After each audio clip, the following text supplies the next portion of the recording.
Running is a great way for everyone to improve fitness, meet new people, and experience challenge and achievement.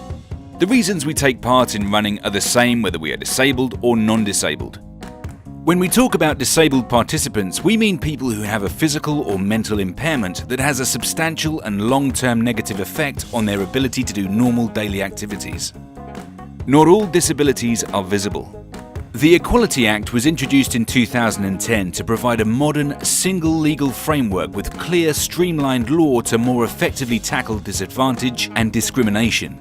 Under the Equality Act, it's unlawful for running providers to discriminate against someone because of their disability.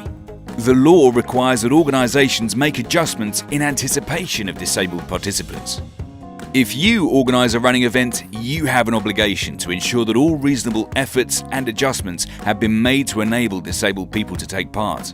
This includes disabled people who want to participate as officials, volunteers and spectators, as well as participants. Most adjustments are relatively small and simple to make. They just require some consideration about what might be needed.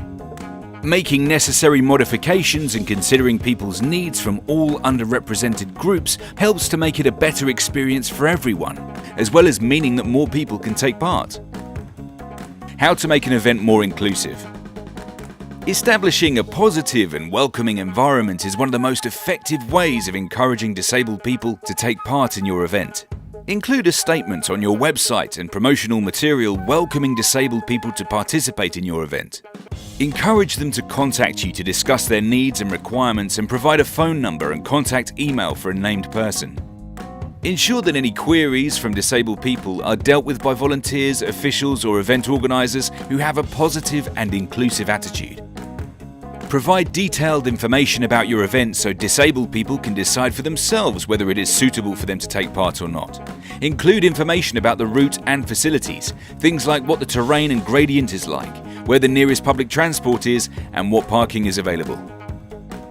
Physical barriers to participation also need to be considered, and if reasonable adjustments are possible, then they should be made. Some of these might be course width. Visually impaired runners who are running with a guide or people using aids will need sufficient space for other runners to pass. Terrain. Steep climbs, speed humps, fields, sand or mud may be difficult for some disabled people. Consider ways to avoid unfavourable terrain or see if you can provide an alternative route. Registration areas. Some disabled people, such as wheelchair users, might not be able to access areas situated on grass, so make sure registration tents and other facilities are on appropriate surfaces. Event briefings and announcements. Provide diagrams or written information for runners who are deaf or hard of hearing, or those with a learning difficulty. This is particularly important for safety announcements or if there are any changes on the day. Make sure any information is written in plain English. Facilities. Ensure that there are accessible parking bays and toilets available and that toilets are unlocked. Result displays. Ensure that any results not displayed on a large scoreboard are at a suitable height for everyone, including wheelchair users and those with short stature. Printed information. Some runners may find long, complicated or wordy information difficult to understand. Providing an accessible version of the information will help, such as easy read or using plain English. This will make the information clearer and easier for everyone to understand. Often, the simplest way to remove barriers is to speak to the disabled person directly, who will be best placed to make suggestions of what could be changed to support them to take part. Many of these barriers are simple and low cost to remove and will improve the experience for everyone taking part, not just disabled people. Specific adjustments. There are some specific adjustments that may need to be taken into consideration for certain disabled people. Visually impaired runners. Runners with a visual impairment may need to be supported by a guide who should wear a distinctive vest so that they are easily identified. If your event has entry fees, then the guide runner should not need to pay to enter the event. Wheelchair users. Consider start positions and times for wheelchair users to make it easier for them to take part without getting caught up with ambulant runners. For wheelchair racers, this might be at the front or from an earlier start time, and for those using a day chair, this might be at the back. Deaf or hard of hearing runners.